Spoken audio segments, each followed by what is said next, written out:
Hi, this is International Master Billy Chang with you today, and I'm going to be casting one of my friend's games, Shredded. He's actually from Canada, and he's playing Logofet from the US. Um, I actually started a bit late today, and the opening started Trompowsky, and E takes F6 is kind of not natural. Usually G takes F6. So yeah, Logofet has to play C3. This is what I would do too, actually. I play Trompowsky myself. Just going to fast forward this a bit. So pretty much the strategic imbalance here we have is the d5 square, which whites can use, and black pretty much has the bishop pair, and white does have the initiative on the queen side as well. So it's going to be a pretty interesting game. Um, the reason I didn't want to mention anything else is because both players' accounts are secret. They did not mention their names on it, so I don't want to tell the whole 50 viewers about who they are. So if you want to know, you should go ask them yourself. And yeah, but this A6 move here, if we're getting back to the game right now, A6 move is pretty much designed to stop A5. So if white does play A5, black can play B5 to basically stop white from opening up the queen side, because white pretty much has the initiative on the queen side, and black, unless he gets something going on the king side, some kind of attack or something, nothing's really going to happen. And eventually what's going to happen is I think white's just going to develop a massive initiative, and this is actually quite a good idea that white's played here. Pretty much just makes, after changing up on f6, this d5 square, but he didn't immediately go after the d5 square. Instead he went slowly, and he pretty much controlled all these dark squares with f2, e3, d4, c3. I assume that g3 is probably going to be played sometime soon, just to make sure that black can never play f4, and so white's always going to pretty much have a very strong pawn center here. So he played bishop d5 to pretty much eliminate black's advantage of the bishop pair, and also the d5 square is even weaker now. And one thing that black can't play is playing d5 himself. If he plays d5 himself, that would not be very good, because the d5 pawn is going to be weak in the long run. And yeah, well, one thing that white shouldn't play is d5 himself as well. So yeah, both sides can now play d5, and they pretty much have to wait. White plays h3 as a waiting move, and c4 is quite interesting here, I think. So c4.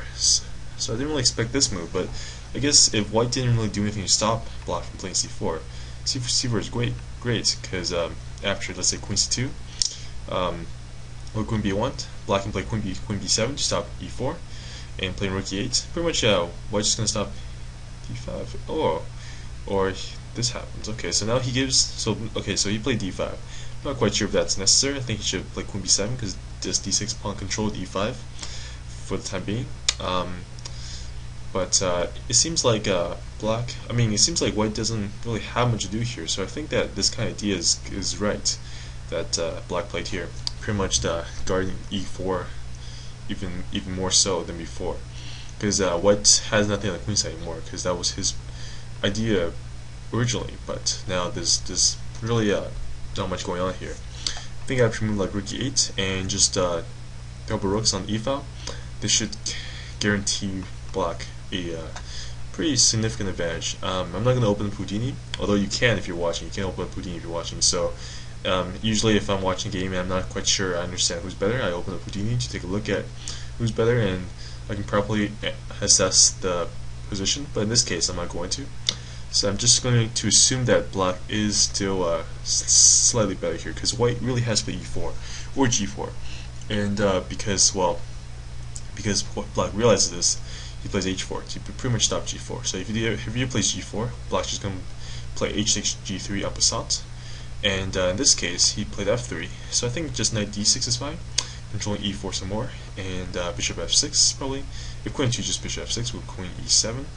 But both moves are fine, pretty much. Yeah, queen f2, bishop f6, I would say, or maybe queen d8. Queen d8 is probably okay as well, because you really don't want to put the bishop here, just so, because there's some tactical ideas that white do have here.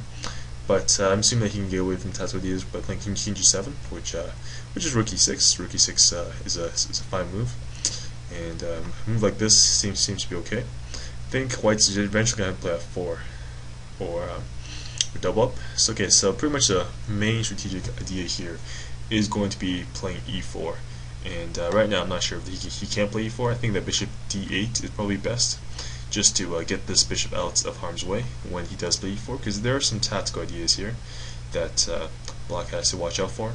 And for example, e4 can't be played right now because his bishop is guarded, but if it wasn't guarded, there would be some ideas of playing e4 and playing that g4 afterwards. So white is in some trouble here. I think that queen e7 is probably queen e7. Okay, queen e7 now e4. This is a bit of a problem here, I would say, because I think e4 can be played, and this is pretty much what white's hoping for. White's hoping that he can lose control of. He's not going for e4 yet. This e4 can't be played yet. Kind of confused here because I'm not quite sure what white's thinking right now. He's really stuck here. He can't do anything at all, and he pretty much has no choice here. I guess white's just gonna sit tight and see if black can do anything about it. I'm gonna see if he typed anything. Hold on a second. G5.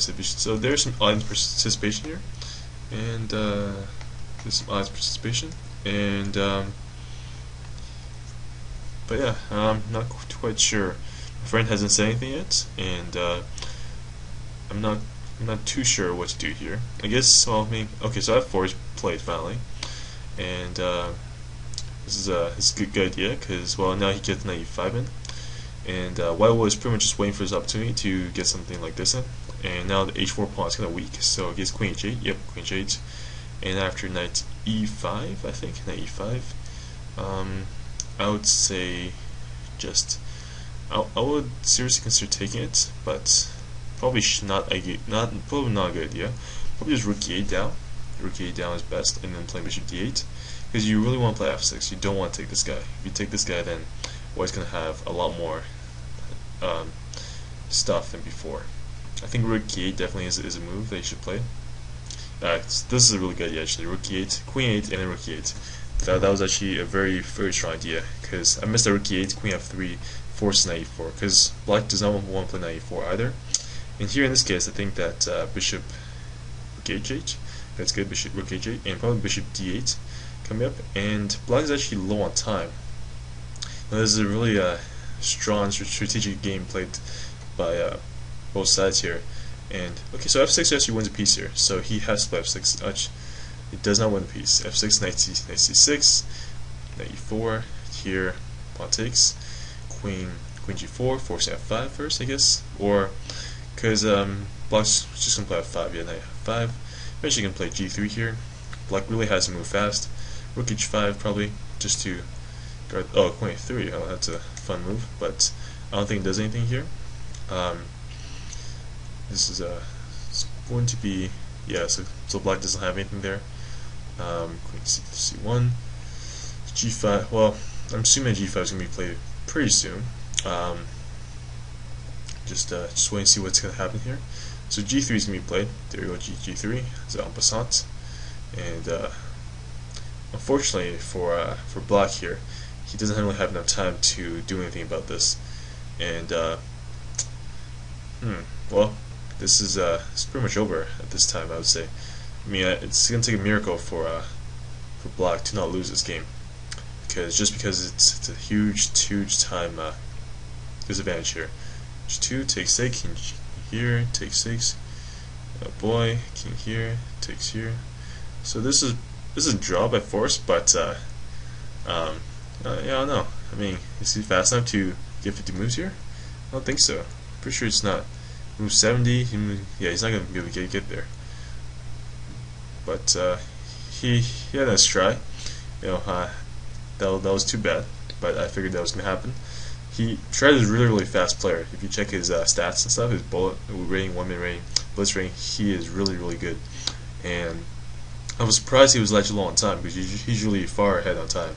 So unfortunately for him and for me, my casted